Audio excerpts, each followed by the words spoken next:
Alors, Rossana, bon, tout le monde ici la connaît parce qu'elle est une participante assidue et très active du séminaire, mais elle est aussi maître de conférences en sciences du langage à l'Université Paris-Est Créteil.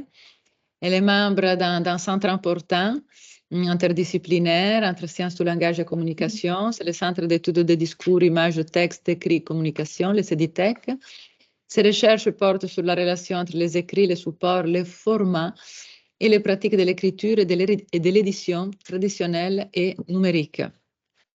Récemment, elle a co-dirigé un numéro thématique de linguistique de l'écrit. C'est une nouvelle revue.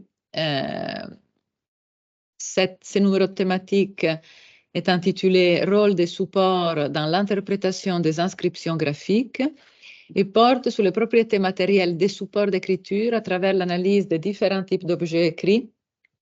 Elle est aussi en train de diriger un dossier de communication et langage sur le format d'écriture. Bon, vous comprenez donc quelles sont ses spécialités.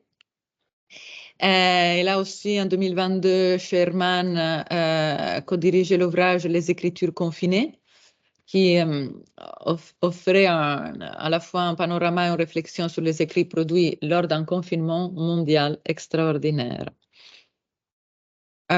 Donc, et à la fois un panorama et une réflexion. Elle s'intéresse à l'histoire et à l'épistémologie des sciences du langage, notamment de la sémiotique et de la linguistique de l'écrit, comme le démontre l'entrée qu'elle a été sollicitée à rédiger pour l'Oxford Research Encyclopedia of Literature. Donc, si on doit chercher dans le monde anglophone une définition de textualité, l'auteur, c'est notre amie Rossana. On te laisse la parole, on te laisse l'ordinateur. Alors, on va bien sûr partager non, je vais essayer. Attends. Alors, comme ça, fenêtre, ça. Tout le monde peut voir, oui, je pense, hein, de la maison aussi. Merci. Et donc, voilà. Eh ben, merci beaucoup. Merci Maria Giulia et Juan, à qui je fais un petit coucou de loin par écran interposé. Et bonjour à toutes et tous. Je suis très contente d'être ici cette fois-ci de ce côté-là, parce que normalement, je m'assois toujours en face. Donc, et de partager avec vous une partie, disons, pas de mes recherches, mais disons, un petit questionnement qui est surgi en travaillant justement, comme vous l'avez compris, sur les écrits, les écritures, et notamment sur les écrits numériques, mais les écrits numériques produits par les professionnels de la rédaction. Parce que, comme vous le savez bien, quand on parle d'écrit, ça foisonne, hein. On a justement évoqué les textes allographes, photographes, etc. Donc, on pourrait faire des catégories et trouver toujours des écrits qui sont en dehors de ces catégories-là. Alors, la question que je me suis posée, c'est par rapport justement aux IA génératives rédactionnelles, donc celles qui sont spécifiées dans le traitement des écrits. C'est disons, la question que je me pose, c'est pas seulement comment elles fonctionnent, donc pas seulement le besoin d'interroger les modalités de génération. Andrea Valle tout à l'heure parlait justement des fonctionnements de la partie vraiment cachée aussi, et donc du fonctionnement réel d'une IA. Mais ma question porte plutôt sur comment finalement les IA générationnelles de rédaction interagissent avec des corpus d'écrits et qu'est-ce que le corpus d'écrits fait au fonctionnement de ces IA. Si on prend par exemple ChatGPT, on sait que ChatGPT 3 avait travaillé sur un corpus d'écrits récolté jusqu'en décembre 2021. La version 4 arrive jusqu'en 2023. Comment, non seulement, c'est pas une question d'élargissement, mais aussi une question de vraiment de matérialité de l'écrit qui change. Et pourquoi? Quelles sont les caractéristiques finalement rédactionnelles de ces écrits? Quelles sont les caractéristiques de ces écrits qui composent un corpus aussi large? Si on peut, si on veut cerner un peu les écrits, et c'est de là que je vais un peu partir, la question que je vais me poser, c'est de regarder tout d'abord, là vous avez un peu un cadrage épistémologique, mais je ne vais pas le lire, hein. Vous avez d'abord une question qui se pose, comment on travaille sur l'écriture.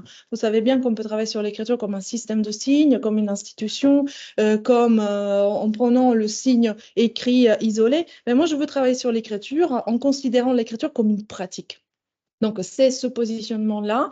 Donc, l'écriture comme pratique, l'écriture au sein d'une sémiotique des pratiques et aussi une écriture, une pratique qui va interagir avec un contexte.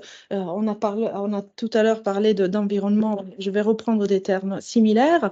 Et donc, regarder l'écriture, la pratique de rédaction assistée et donc des IA, la pratique de rédaction que mettent en place les IA générationnelles et la confronter avec les pratiques professionnelles de préparation des écrits. Comment les deux se rencontrent dans le traitement automatique des données. Alors, il faut savoir que quand on parle d'écrit numérique, il y a deux sortes, deux grandes catégories, même si je ne vais pas faire de catégories d'écrits, mais il faut en évoquer au moins deux grandes catégories d'écrits.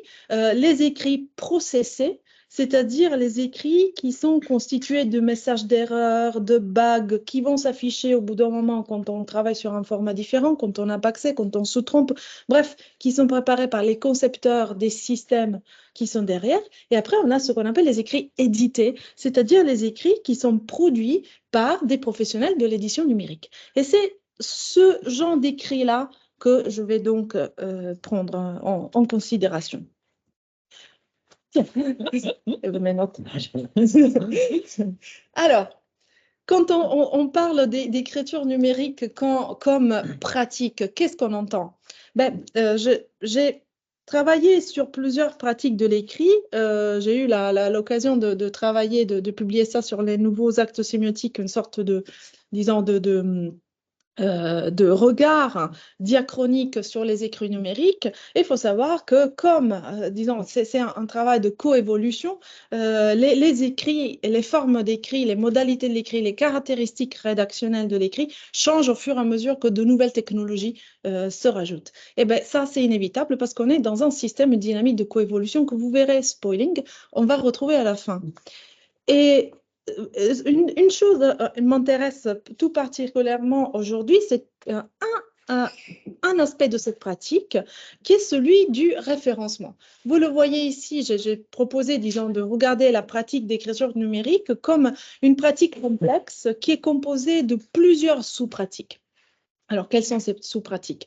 Il y a la pratique de construire des liens, donc ce que j'appelle l'hyperliage, en prenant l'idée de liage, qui est une idée linguistique, c'est-à-dire ce qui fait la cohésion et la cohérence du texte. Donc, c'est la façon de mettre les textes en lien les uns avec les autres dans un contexte numérique particulier. Qu'est-ce que ça veut dire contexte numérique? À la fois un environnement numérique qui a ses façons donc l'idée d'environnement tout à l'heure, qui a ses façons de fonctionner, mais aussi un contexte discursif. Une façon de construire le discours à travers le choix des mots, une façon de mettre en forme le discours, donc le formatage, comme un article, comme un dossier, comme un billet, donc un billet de blog, etc. Une façon aussi de le préparer en évoquant dont on parlait, que André a évoqué tout à l'heure, cette stratification de couches énonciatives qui font que finalement, on arrive à visualiser un écrit de cette manière. J'ai synthétisé au maximum, c'est imprécis, c'est une façon de vous dire où on va se positionner. Pourquoi? Parce que dans cette idée de pratique d'écriture, ce qui m'intéresse tout particulièrement et ce qui m'intéresse par rapport aux IA génératives, c'est cette question-là du référencement. Qu'est-ce que c'est le référencement? Le référencement, c'est encore une fois une pratique qui peut se décomposer en plusieurs pratiques. C'est une façon de créer le lien donc, entre différents textes et donc de préparer les écrits, de les adapter aux dispositifs de lecture et d'écriture numérique. Donc, une manière de les adapter de manière à les faire circuler très facilement dans cet environnement qui repose sur un placement de mots-clés, des mots-clés que vous retrouvez sous forme de tags. Bon, vous savez ce que c'est un tag, donc c'est facile à visualiser. Et qui fait que les tags qu'on va placer dans les différentes parties de l'écrit vont rendre cet écrit visible dans la masse des écrits hétérogènes dans lesquels même les IA peuvent être noyés. Alors, je vais simplifier les pratiques, hein, parce que sinon, on pourrait rester ici jusqu'à 6 heures, mais on sait que ce n'est pas le cas. Donc, le référencement se constitue de deux grandes étapes. C'est ce qu'on appelle le référencement naturel, c'est-à-dire faire en sorte que les écrits qu'on prépare, les écrits numériques qu'on prépare, puissent porter les mots-clés qui deviennent représentatifs du sujet, de la problématique, etc. Et après, il y a une deuxième pratique de référencement, c'est celle qui est le référencement professionnel, qui consiste non seulement à parsemer de mots-clés un écrit, mais à mettre ces écrits, donc c'est là que ces mots, c'est là que les mots-clés deviennent des tags, à les intégrer dans l'infrastructure de l'écrit, c'est-à-dire ce qu'on appelle les balises. Les balises, ce sont donc des lignes en écriture HTML qui disent, ben voilà, ça c'est le premier niveau de visualisation, ça c'est le deuxième niveau de visualisation, ça va se visualiser avant, ça après, etc. Et selon les petits mots qu'on va mettre, donc les tags, dans une balise dans une autre, eh ben ça va faire toute la différence. Pourquoi? On va le voir après. Alors, ce référencement professionnel, il peut aller très loin parce que il y a aussi des marchés de mots sur le net, hein, où on peut acheter des mots qui sont, disons, qui rendent plus visibles les écrits, mais on ne va pas rentrer dans cet aspect-là. Le référencement professionnel se compose, encore une fois, de trois sous-pratiques. Le référencement technique, c'est-à-dire celui qui permet d'organiser un écrit. Par exemple, on isole un titre, un chapeau, un premier paragraphe, un deuxième paragraphe, on met des citations, etc. Et tous ces fragments de l'écrit vont avoir leur propre place dans l'infrastructure qu'il y a derrière, c'est-à-dire les balises H1, H2, H3. Je vais vous montrer un exemple pour que ce soit plus visible. Après, on a le référencement sémantique, c'est-à-dire quels mots, finalement, on va choisir pour les associer à cet écrit-là. Et ensuite, on a une autre partie qui est le référencement hypertextuel, c'est-à-dire celui qui permet de lier un écrit à un autre écrit via les liens hypertextes au commun intégrés à l'intérieur du corps. Alors, je sais que ça a l'air assez abstrait, mais en fait, c'est très concret. Je vous montre un exemple d'un écrit très rapidement. Un exemple d'un écrit qui a été préparé par un de nos étudiants qui sont souvent en stage dans les agences de référencement et donc qui travaillent avec ça. Travailler chez McDo quand on est étudiant, un bon plan. Alors, vous voyez bien, c'est un écrit qui va se présenter sous la forme d'un article avec disons, un format assez classique. Quand on va voir la première ligne H1, vous voyez que c'est mis en couleur. H1, c'est la ligne, donc la balise qui correspond à la ligne de titre. Vous verrez que tout ça, va avoir un sens tout de suite après. Quand on va regarder dans ce qu'on appelle la vision, le source, hein, quand vous mettez vous affichez le code source, vous allez retrouver une autre ligne, une autre balise qui cette fois-ci s'appelle title. Vous voyez, c'est écrit tout petit. Et dans title, on trouve travailler au McDo, bon plan de job étudiant, Sherpa. C'est-à-dire qu'entre cette balise-là, cette ligne-là et la ligne précédente, travailler chez McDo quand on est étudiant, un bon plan, il y a un mot de plus, Sherpa. Et Sherpa, c'est le mot en fait qui identifie le site et donc cette équipe qui travaille beaucoup sur le référencement, qui est très connue dans le milieu et qui aussi est une référence pour les écrits préparés pour les adolescents, jeunes adultes, etc. Donc, on a un mot de plus. Rappelez-vous de ce mot de plus. Après, ben, on a une structure classique, vous avez des intertitres, on fait quoi au fast-food, alors vous allez retrouver on fait quoi au fast-food à la ligne H2, etc. Donc vous voyez que derrière la présentation de l'écrit, il y a toute une infrastructure en balise, donc en ligne HTML, qui prépare la visualisation de l'écrit, où on va choisir les mots-clés, et donc les tags, qu'on va positionner dans cette infrastructure. Très bien. Tout ça sert à quoi? Alors ça, c'est, disons, en gros, c'est un peu plus complexe que ça, mais les bases, on les a. C'est, disons, le travail de rédaction professionnelle, le travail que font les rédacteurs professionnels pour préparer les écrits et les rendre donc adaptés aux dispositifs de lecture et d'écriture numérique. Pour que les écrits circulent, on doit les préparer on doit les référencer et on doit bien les référencer parce que sinon ils restent invisibles. Alors, il s'agit là de retrouver une autre forme d'écriture, celle d'une écriture que j'appelle une écriture efficace. C'est quoi une écriture efficace? C'est une pratique d'écriture qui est parfaitement adaptée aux dispositifs de production et de réception des écrits et qui est aussi adaptée à l'environnement, donc on retrouve la question de l'environnement, de circulation des écrits produits. C'est un peu ce qu'on avait retrouvé dans la séance avec Alberto Romele. On parlait aussi d'écriture efficace, de parole. C'est en fait une autre façon de regarder exactement, d'arriver exactement à cette question. Alors, pour résumer, qu'est-ce que le référencement fait aux écrits? Ben, le référencement des écrits numériques dépend donc de l'introduction d'une nouvelle technologie. C'est quoi la nouvelle technologie? C'est l'algorithme qui est derrière la recherche, disons, qu'on va mobiliser à chaque fois qu'on va écrire sur la barre de recherche ce qu'on veut chercher.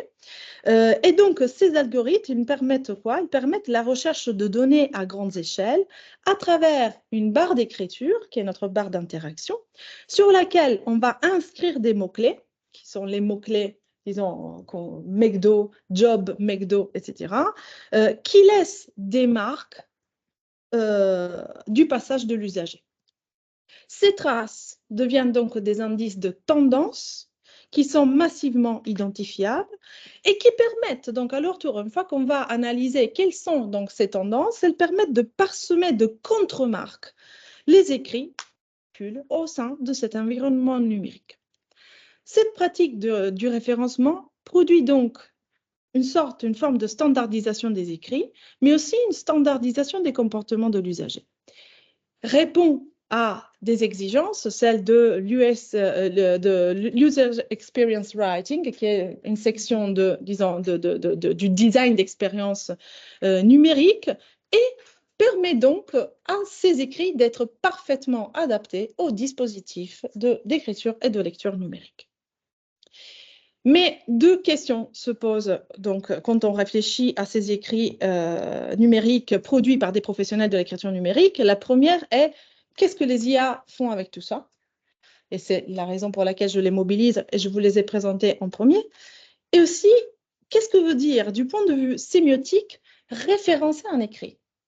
Parce que cette question-là, c'est à la fois cette pratique, mais aussi cette notion, elle va chercher loin, elle va chercher la notion de référence, de faire référence. Qu'est-ce que ça veut dire, faire référence en sémiotique, dans le terme sémiotique, mais dans un environnement numérique. Tout à l'heure, dans ton schéma, il y avait le référent, justement, qui était mis là. Donc, moi, la question, c'était en fait comment ce référent, finalement, il arrive disons, dans cette pratique. Quelle est la place?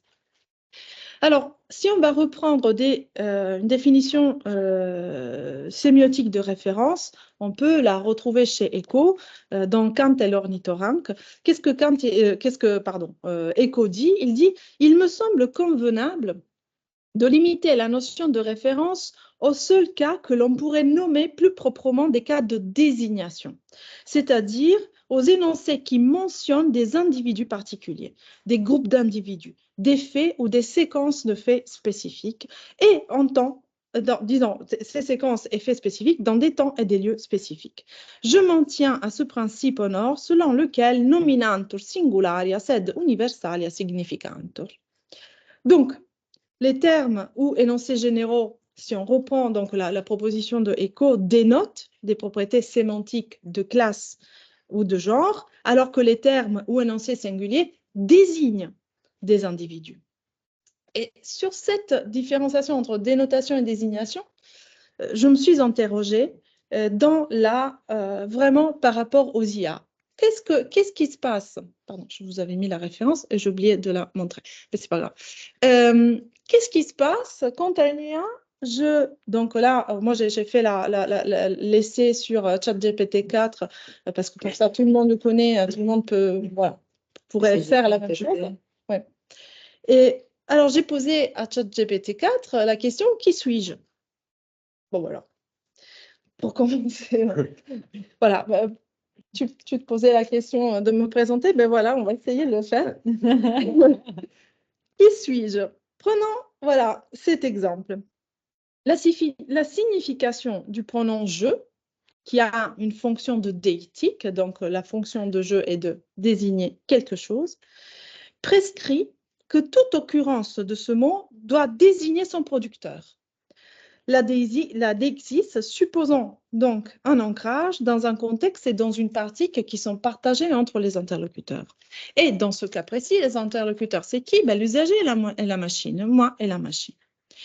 En ce qui concerne les déictiques, leur désignation, c'est-à-dire l'identification du référent, dépend de leur dénotation, c'est-à-dire l'identification du signifié. Les déictiques donnent donc des instructions de sens, c'est une expression utilisée par Weinrich, qui est un linguiste textuel. Donc, ils donnent des indications de sens bien précises, leur permettant ainsi d'assurer une fonction pragmatique au sein du discours. Dans ce cas, l'occurrence du pronom « je » dans la barre des requêtes permet de délimiter l'instruction de sens. Pourquoi? Parce que « je » identifie le producteur de l'acte de langage concerné, donc cette interaction entre un usager quelconque et la machine. Donc, au sein aussi d'un champ de texte très précis qui est celui de la barre des requêtes, c'est-à-dire l'espace d'interaction. Ce qui permet donc de référer « je » très correctement à celui qui soumet la requête. Alors, la réponse de ChatGPT, c'est « Vous êtes une personne unique avec une combinaison d'expériences, de pensées, de caractéristiques qui vous définissent. Si vous souhaitez parler de vous-même, de vos intérêts ou de ceux que vous aimez, je serai heureux de vous écouter et de discuter davantage avec vous. » Donc, il me dit de lui dire qui suis-je.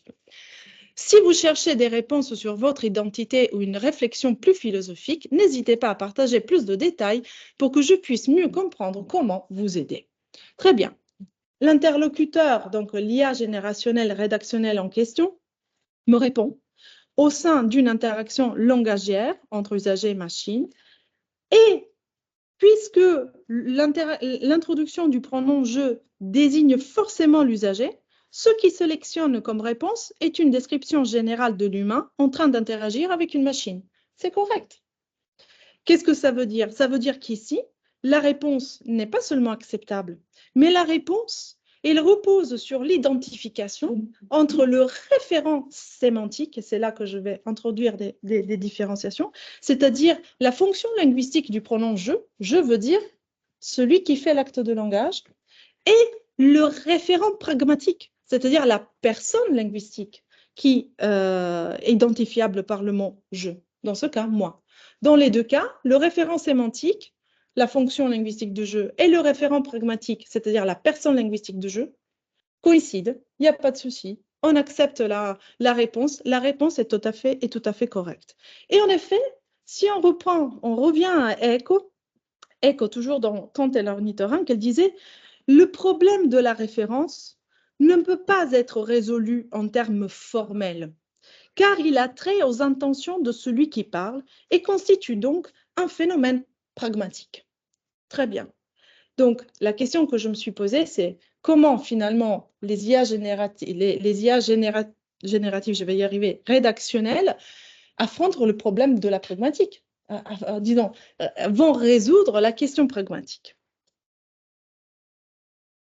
On arrive donc à travers ce premier exemple, et vous verrez, la question du référencement n'est pas encore concernée, elle va être concernée tout de suite après. On arrive donc à la question Ben, d'accord, si moi je sépare référent sémantique et référent pragmatique, je ne peux pas utiliser le pronom je parce que sinon c'est trop facile. Qu'est-ce que je vais faire? Je vais utiliser mon propre nom et mon propre prénom.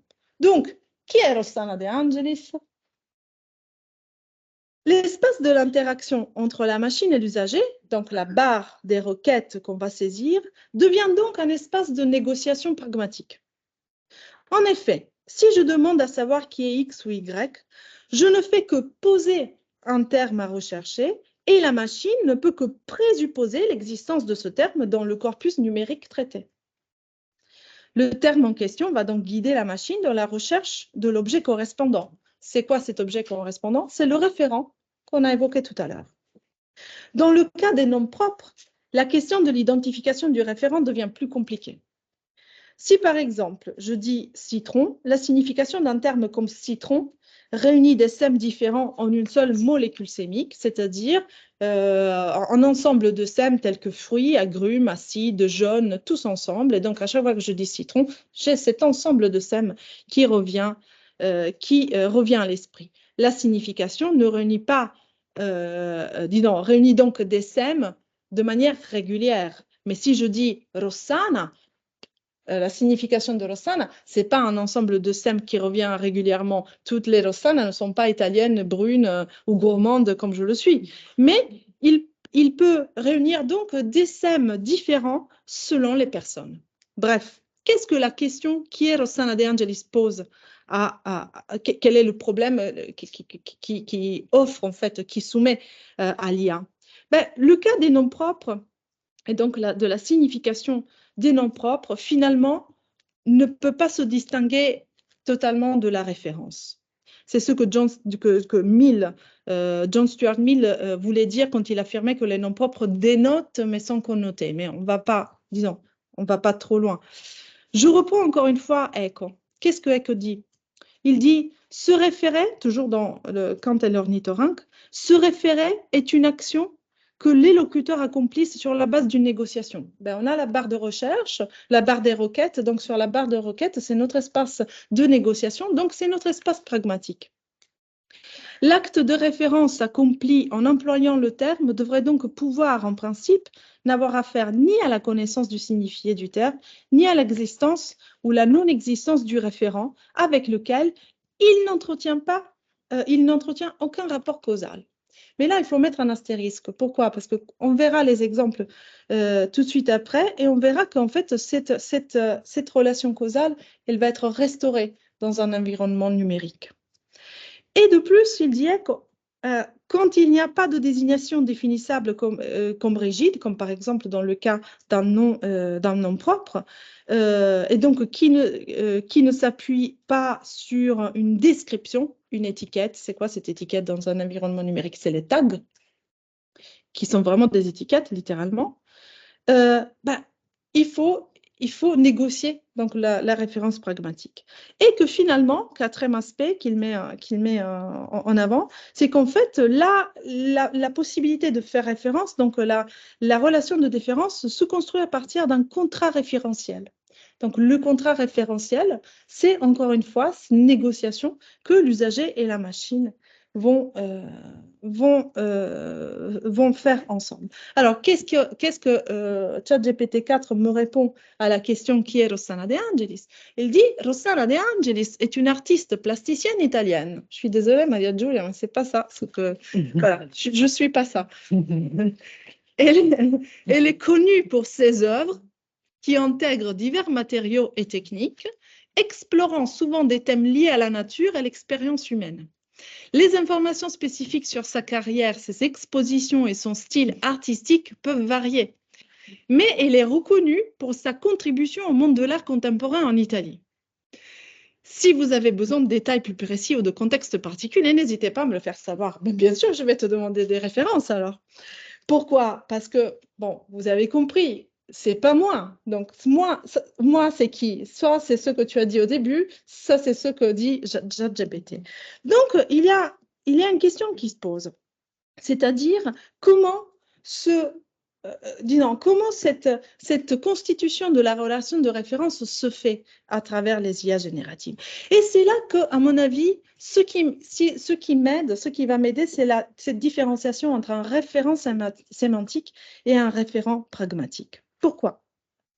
Parce que le résultat de la requête soumise à ChatGPT ne dépend pas, disons, de qui je suis vraiment, mais de la fréquence des saisies des contenus référencés, je vais y revenir, dont les métadonnées contiennent quelque part le tag Rossana De Angelis ou Rossana ou De Angelis et qui ont été déjà saisis par plusieurs requêtes précédentes et qui remontent donc en premier dans les résultats des moteurs de recherche. Bref, la réponse que ChatGPT me donne, c'est la réponse qui dépend du processus de référencement dont on a parlé au tout début et qui permet de taguer, donc de mettre des étiquettes, en reprenant la question des cours, de mettre des étiquettes aux écrits, de les parsemer, pas seulement dans les contenus des écrits, mais aussi dans l'infrastructure, vous vous rappelez les lignes, les balises, etc. Et de faire en sorte que quand l'IA générative va traiter dans un corpus, ce corpus qui contient les écrits référencés, qu'est-ce qu'il va voir? Qu'est-ce qu'il va trouver en premier? Il va trouver en premier les écrits les mieux référencés. Donc, vous voyez qu'il y a un cercle vicieux qui va se créer.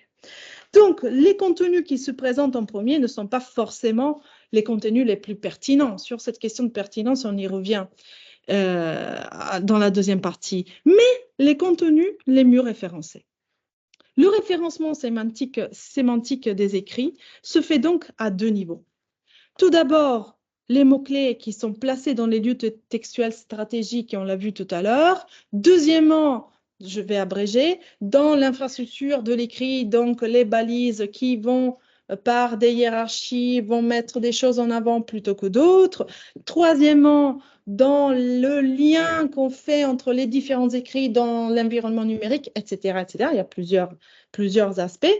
Bref, ce qui se passe, c'est que quand on va voir quel est le corpus d'écrits sur lequel une IA va s'entraîner, on trouve que les écrits qui remontent en premier, ce sont les écrits qu'on dit des écrits optimisés. C'est-à-dire des écrits qui répondent à ce qu'on appelle la Search Engine Optimization. C'est vraiment tout un système de pratiques et de sous-pratiques qui font que certains écrits deviennent plus visibles que d'autres. Alors, ça pose un problème. Pourquoi ça pose un problème? Parce que si on va voir l'orientation, tout à l'heure on parlait d'orientation, pourquoi on fait ça?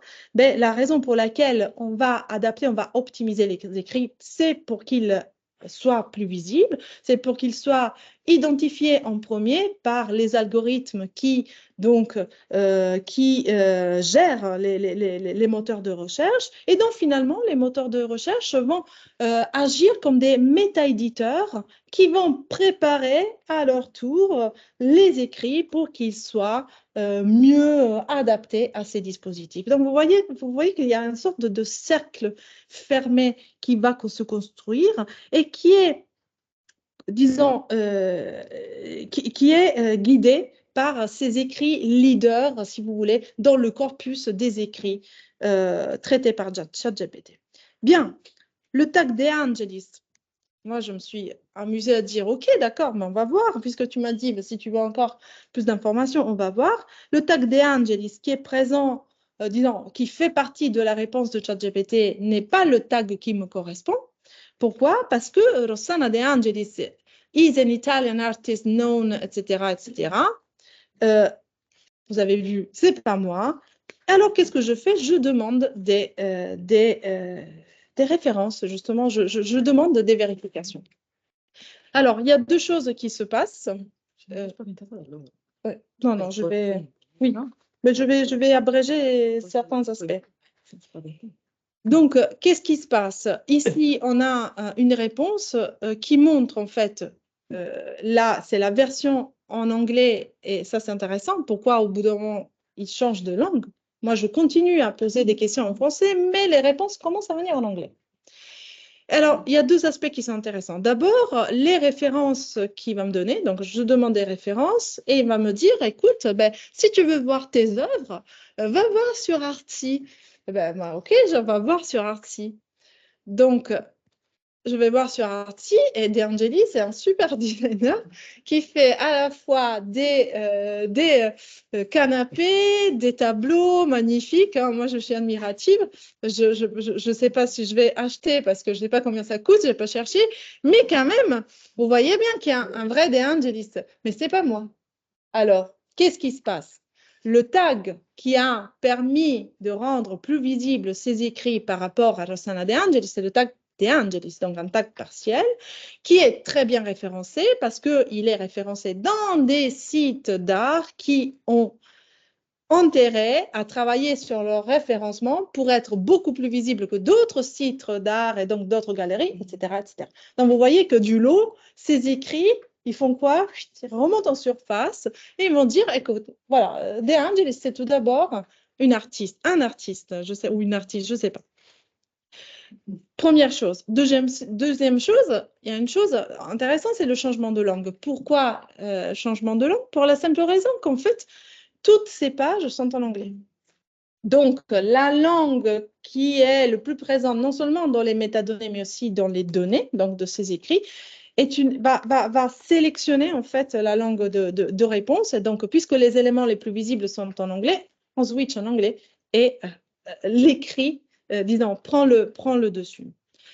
Il y a une autre chose qui est très intéressante dans sa réponse, c'est qu'il dit, ben, écoute, si tu n'es pas satisfaite, another notable artist with a similar name is Francesca De Angelis. Il dit, ben, si tu cherches à t'approcher de toi-même, alors, écoute, il y en a un autre aussi qui est Francesca De Angelis et qui est une artiste peut-être qui te correspond le plus. Alors, on va voir qu'est-ce qu'elle fait, Francesca De Angelis.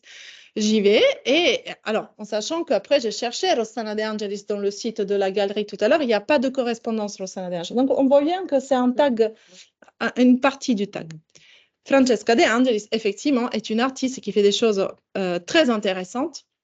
Donc, je vous invite à aller voir sa production et qui a donc son site. Et ce qui est intéressant, c'est que quand vous allez voir pour la question du référencement, etc., vous voyez Francesca De Angelis, artiste from Marino, Italy, Artworks, etc.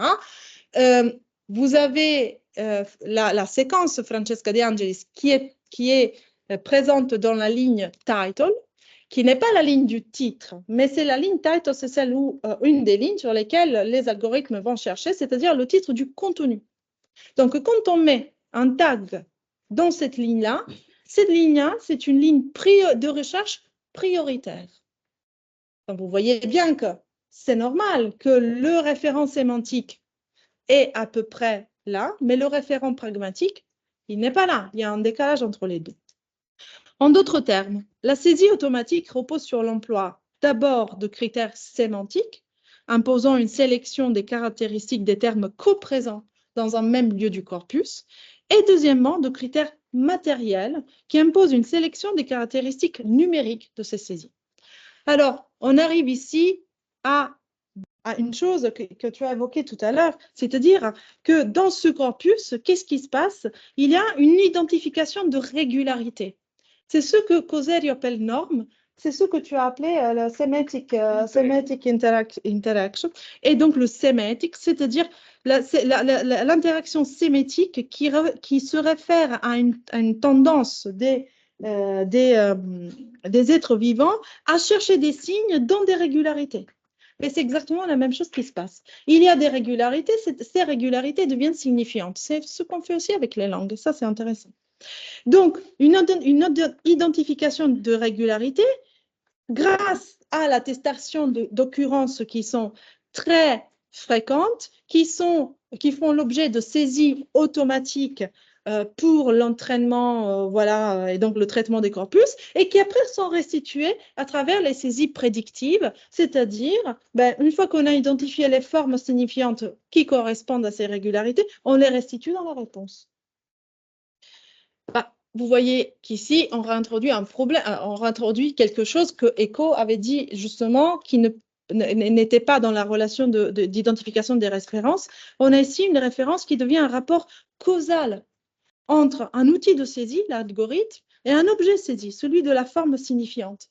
Et cette causalité, on la retrouve donc dans ce qu'on appelle les désignations rigides, c'est-à-dire là où il faut aller chercher un référent et justement celui-ci. Donc, je vais abréger parce que qu'est-ce qu'on en fait alors comment on arrive à ce référent pragmatique? Ben, j'ai dit à ChatGPT, écoute, mais connais-tu d'autres personnes qui s'appellent Rossana De Angelis? Pas que des artistes quand même. Donc, la question qui revient est une question finalement cohérente. C'est exactement la traduction de ce que Maria Giulia a lu tout à l'heure. Voilà, je t'ai joué un petit jeu. Ce que tu as lu, en fait, pour ma présentation, c'est exactement la traduction en anglais.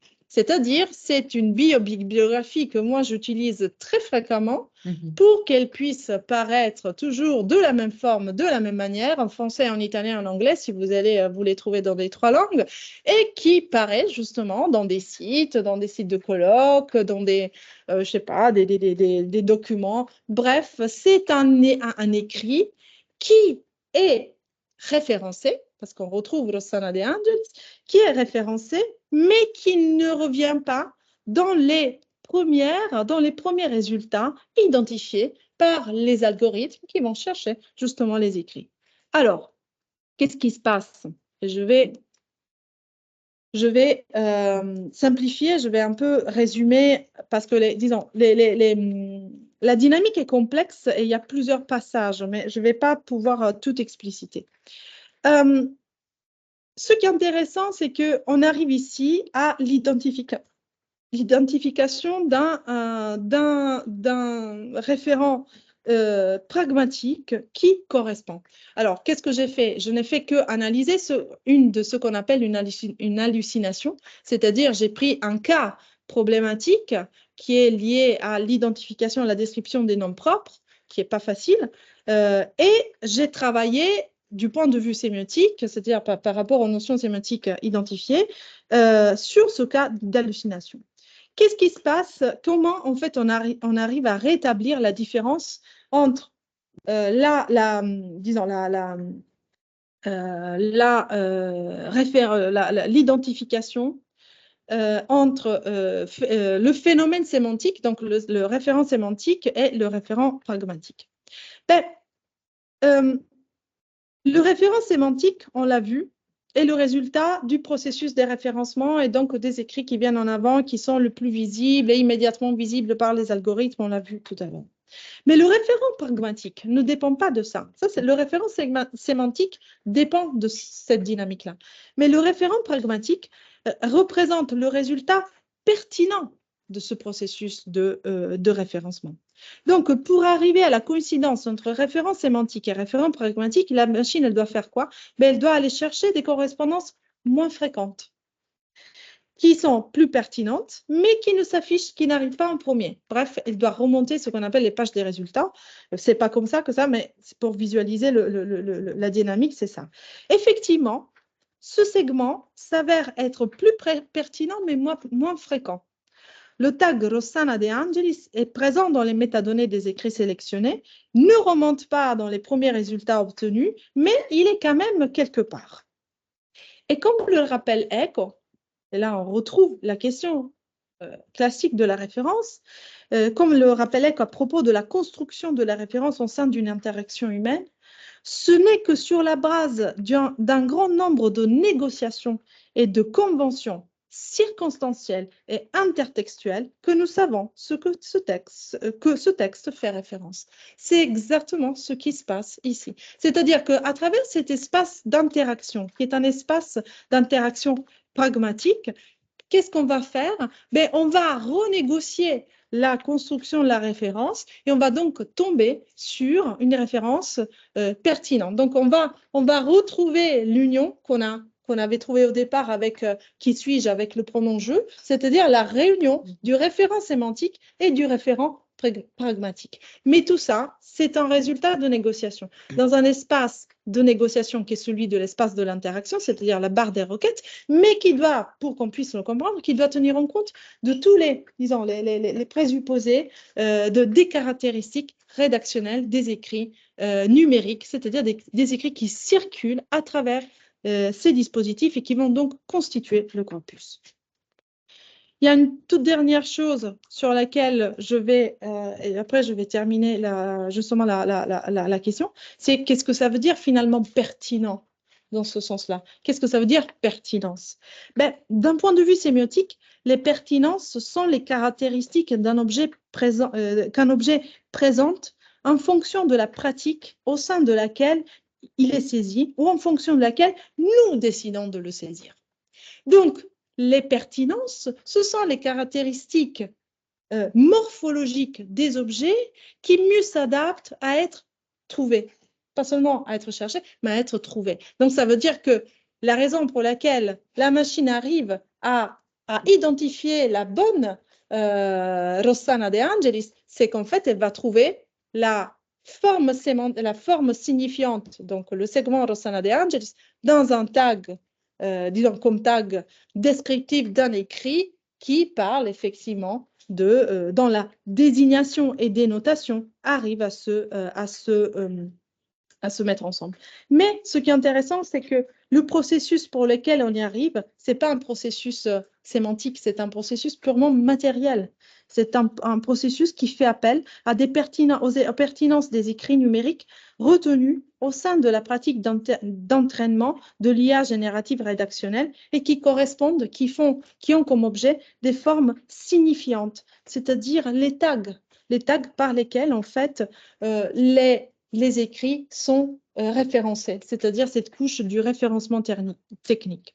Ces caractéristiques matérielles orientent la saisie des écrits. Il y a une question d'orientation tout à l'heure. Donc, c'est les tags qui vont orienter la saisie, car sont les pertinences adaptées à la pratique de la saisie automatique.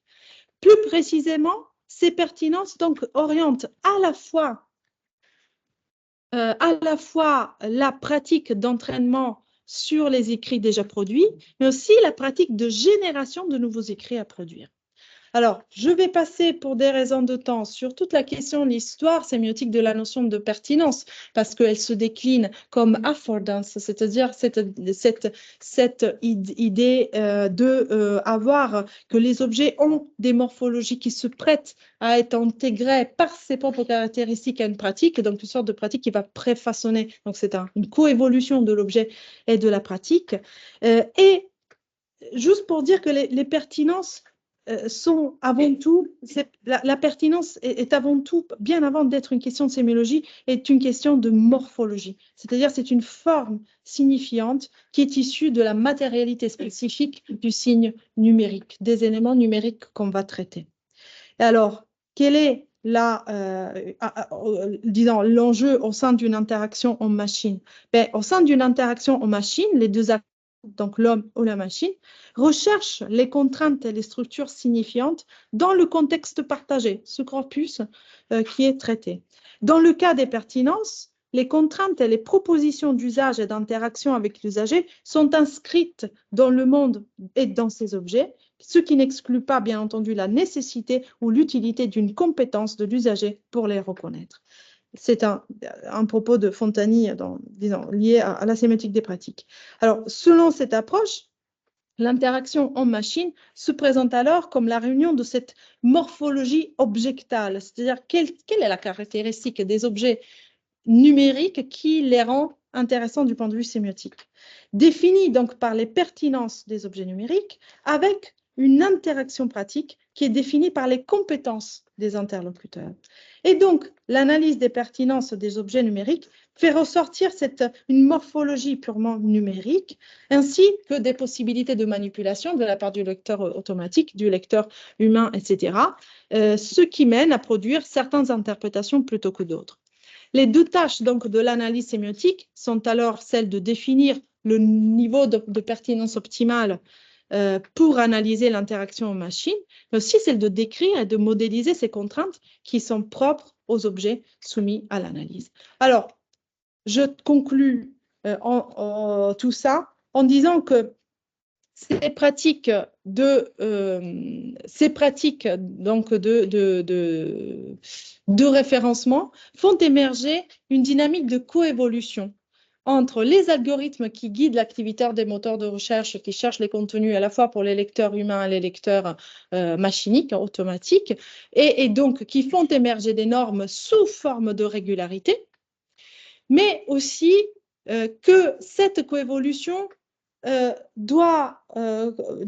concerne à la fois les pratiques de rédaction professionnelle, c'est-à-dire la façon de préparer les écrits pour qu'ils circulent, mais aussi la façon dont les IA génératives rédactionnelles, finalement, vont interagir avec les écrits. Bref, la façon dont les écrits numériques sont composés de manière à être optimisé pour les dispositifs de lecture et d'écriture va avoir des conséquences sur le fonctionnement même des IA génératives rédactionnelles. Et je m'arrête ici avec beaucoup d'ellipses. Merci beaucoup, Rossana. Alors, malheureusement, on a vraiment, je ne sais pas, 6 minutes maximum, 5 pour les questions. 10. Mais c'était très, très, très intéressant. Alors, moi, je voudrais t'interroger sur quelque chose dont tu n'as pas parlé, pardon. Alors, non, premièrement, petite question nécessaire et banale et tout ça. C'est à force de normativisation, qu'est-ce qu'on va répéter les mêmes, etc., etc. Et ça fait un peu peur, surtout dans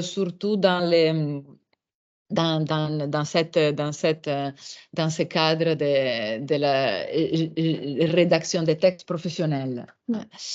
Mais la question que je voulais te poser, donc, est-ce que tu vois des issues, des possibilités de ne pas répéter les mêmes dans ces systèmes qui fonctionnent comme ça ou pas? Je pense qu'en changeant la question, parfois, on peut vraiment transformer la donne, mais bon, c'est toi qui dois répondre parce que toi en sais plus que moi. Et puis la question de la saisie prédictive. Alors, saisie automatique, saisie prédictive, tu as été rapidissime sur ça. Ça m'intéresse beaucoup. Je ne sais pas ce que tu entends exactement, mais une chose qui m'avait étonné, oui et non, c'est d'avoir lu que les outputs, disons, les résultats, les textualisations des différentes ChatGPT, notamment pour moi, Midjourney, que je connais beaucoup mieux, et d'autres toujours qui génèrent des images, tous les résultats qu'on obtient sont des prédictions. Et pas nous on les traite comme des réalisations textualisées, non? Nous dans le travail de la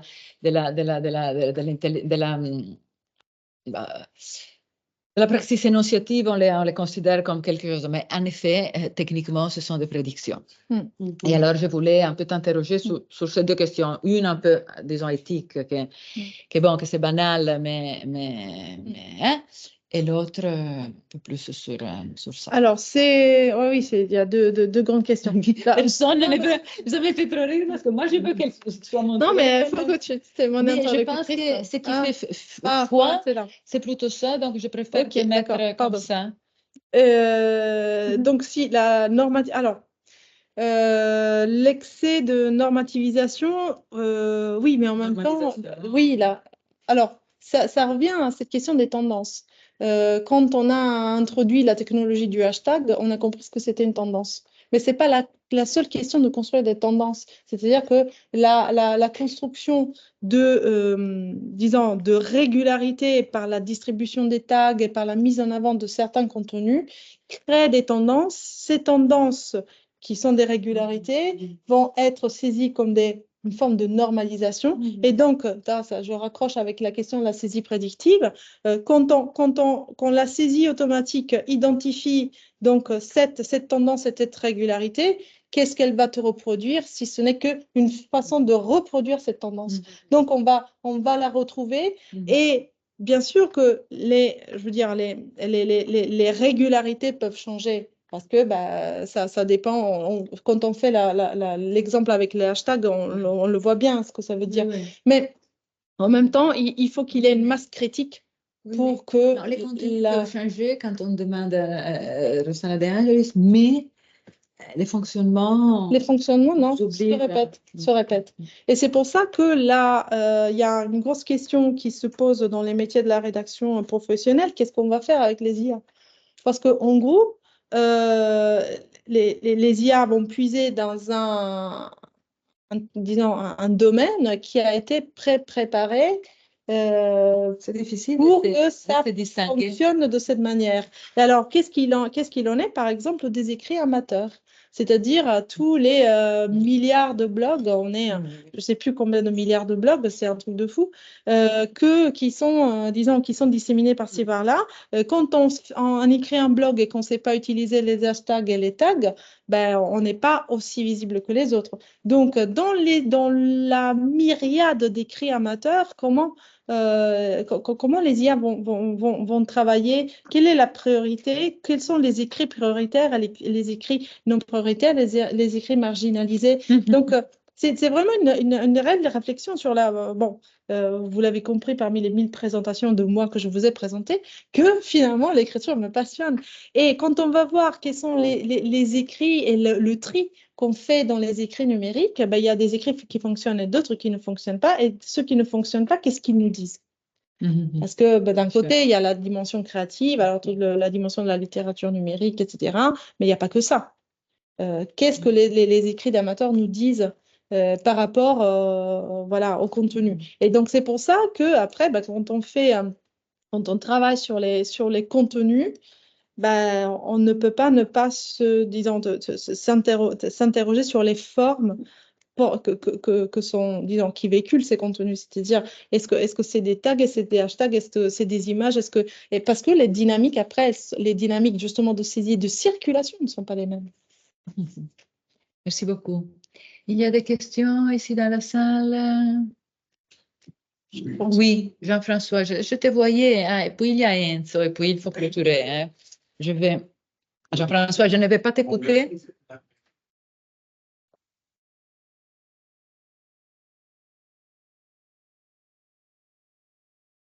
Ouais. Il dépend de tellement de paramètres. La référence comprend des problèmes que peuvent susciter les difficultés à référencer. Ils sont tellement nombreux que ce représente tous plus ou moins que traité. Tu as parlé de la pertinence de la ne serait-ce que les contractuels, quelque chose comme ça, les espaces mentaux, tous les domaines dans lesquels la référence est. Ouais, j'ai abrégé tout ça. Simplement les multi-désignations, notre charme qui est unique, les problèmes de statut, les problèmes de chiffre. Comment tu peux penser que ces choses-là sont traitées, soit par l'algorithme, soit Oui, en fait, j'ai abrégé toute la partie des différents aspects, des différentes théories de la référence, parce que ça ouvrait trop de questions, il fallait faire vite. Mais si on prend la théorie référentialiste par rapport à ce que font, disons, à la dynamique en fait d'identification des références, ça donne une certaine chose. Si on prend la question de la pertinence, une autre. Si on prend la théorie des types cognitifs de Eck, donc qui va dans les représentations mentales, ça donne une autre chose. Alors, c'est vrai que moi, je l'ai fait en réfléchissant, mais il faudrait revenir sur les exemples pour montrer. Mais on peut décomposer rien que la question du référent et de la référence vraiment en termes sémiotiques et aller du référent pragmatique, du référent, c'est-à-dire de l'entité extra-linguistique, extra-sémiotique, jusqu'à la représentation mentale et retrouver des équivalents. Alors, ce qui est intéressant, c'est qu'en fait, dans dans la dynamique disons des renvois et donc du faire référence dans un environnement numérique, il y a cette dimension de la causalité qui revient et qui avait été vraiment mise en dehors des questions de la référence par la philosophie du langage ordinaire, justement la sémiotique cognitive, etc. Et bien là, elle revient. Et si on ne prend pas en compte en fait aussi la dimension de causalité, on ne comprend pas qu'est-ce que ça veut dire faire référence dans un contexte numérique. Et c'est ça qui m'intéressait beaucoup, parce qu'en fait, la référence, le faire référence est à la base de la théorie du signe. Donc, on y retrouve les différenciations primité, secondité, tercité, on y retrouve Peirce, on y retrouve plein de choses. Et quand on la remet en question dans la dynamique de circulation des signes dans un environnement numérique, ça remet en question la dimension de la référence jusqu'à nous dire, peut-être on s'est trompé dans notre façon d'interroger, de voir la référence dans un... Donc, c'est très intéressant et ce sont des pistes que j'ai un peu explorées. Pas toutes, c'est énorme, mais elles sont super intéressantes. Et merci Jean-François. Enzo, on t'écoute, puis on va partir. Oui, merci Rossana.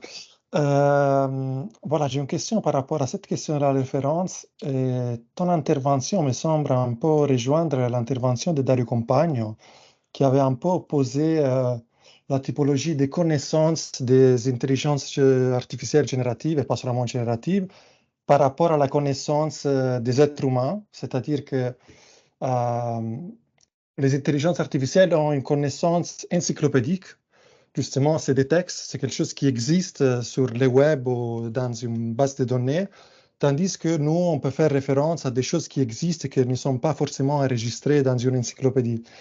Et donc, je me demande si la question que tu poses par rapport à une référence interne d'une certaine manière, à des bases de données, ne devient pas une question presque d'une ontologie du numérique, c'est-à-dire qu'elle devient une question de les degrés d'existence des choses, c'est-à-dire que si Rossana De Angelis, l'artiste, est plus présente sur le web, elle existe le plus sur le web. Et ça, c'est la première question. La deuxième concerne par contre, disons, les fonctions des intelligences artificielles, parce que je vois que justement, il y a une conséquence importante sur le fait que des textes sont formatés d'une certaine manière sur le web et que ça a une conséquence sur les intelligences artificielles. Mais par contre, je me demande, par rapport aux fonctions différentes que ces deux outils développent, quelles pourraient être les conséquences? C'est-à-dire que clairement, il y a une existence différente par rapport à des entités qui sont plus présentes sur le web, mais dans le cas de ChatGPT, il s'agit justement de converser, même un peu d'improviser par rapport à ces encyclopédies. Et donc, quelle pourrait être la conséquence du fait que ce qui est plus référencé anime des énonciations? Mais voilà, c'est une question générale, je ne sais pas imaginer. Donc, juste pour te solliciter sur ça. Merci beaucoup pour tes questions. Et si, effectivement, il y a la question, je ne l'ai pas nommée, mais la question de l'ontologie et justement l'ontologie du numérique. Est-ce qu'on va vers est-ce que la question, finalement, ce n'est pas de décrire une ontologie du numérique? C'est un peu ce qui se passe. La question, disons, le questionnement ontologique, c'est exactement lié aux référents et à la référenciation, à la construction de références et à la dynamique du signe. Donc, finalement, on est en train de parler de sémiotique, mais dans un environnement spécifique. Donc, c'est quoi la sémiotique dans cet environnement spécifique? Donc, on peut le voir dans ce sens-là. Moi, franchement, je n'avais pas pensé disons, j'avais pas pensé à ces questions-là par rapport dans l'ordre du signe, mais je sais passer par, j'y pense beaucoup dans l'ordre du texte, parce qu'en fait, la question ontologique du texte, c'est une question herméneutique des années, de la première partie de l'herméneutique des années 60. Et donc, c'est en travaillant sur les relations entre sémiotique et herméneutique, cette question de l'ontologie du sens qui est arrivée, et donc la question ontologique qui se pose après. Voilà. Donc, oui, effectivement, on pourrait voir ça comme ça. Et ce qui m'intéresse, et donc la deuxième partie de la question, ce qui m'intéresse Moi, j'essaie toujours de comprendre, quand on est petit, on essaie de comprendre comment fonctionnent les choses. Moi, ça m'est jamais passé ce truc. Donc, j'essaie de comprendre en fait comment les écrits sortent du lot parce que si on pense, c'est vertigineux. Si on pense à tous les écrits qui sont dans le web, si on imagine seulement pour un second de les quantifier, on n'y arrive pas. C'est vertigineux, c'est le vertige, c'est inhumain. Donc, comment ça se fait qu'il y en a certains qui arrivent à nous et d'autres pas? Comment ça se fait qu'on fait le tri?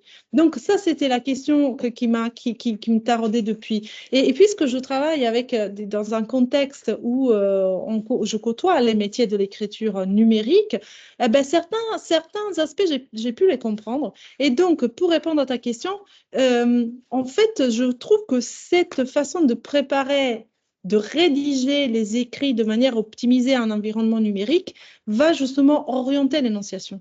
Donc, c'est une question d'orientation de l'énonciation. Ça ne va pas éliminer toutes les possibilités. Donc, comme tu disais, la question, c'est des prédictions. Mais dans ces prédictions, il y a une orientation. C'est ce dont tu parlais avec Christine.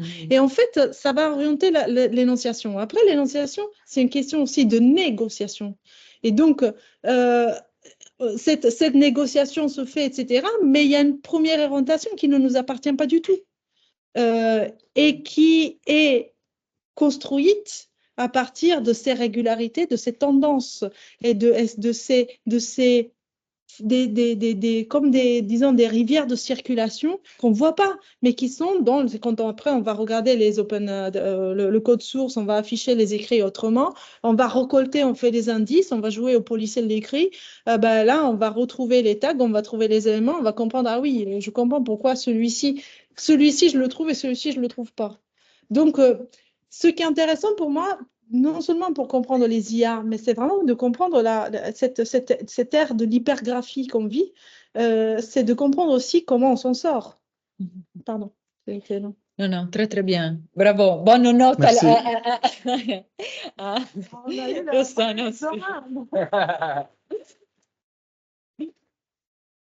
On remercie grandement avant tout nos participants chez eux en distanciel. On espère que Juan va mieux. On est arrivé, chers amis, à presque la fin de notre séminaire cette année. La dernière séance, vous le savez, c'est le 19 juin. Soyez nombreux le 19 juin. Il y aura ensuite aussi la possibilité de boire tous ensemble. Et on écoutera Alessandro Zinna, grand retour au séminaire, et Federico Montanari, qui par contre, il a déjà été ici ces derniers temps. Bonne soirée à tout le monde et on se revoit le 19 juin.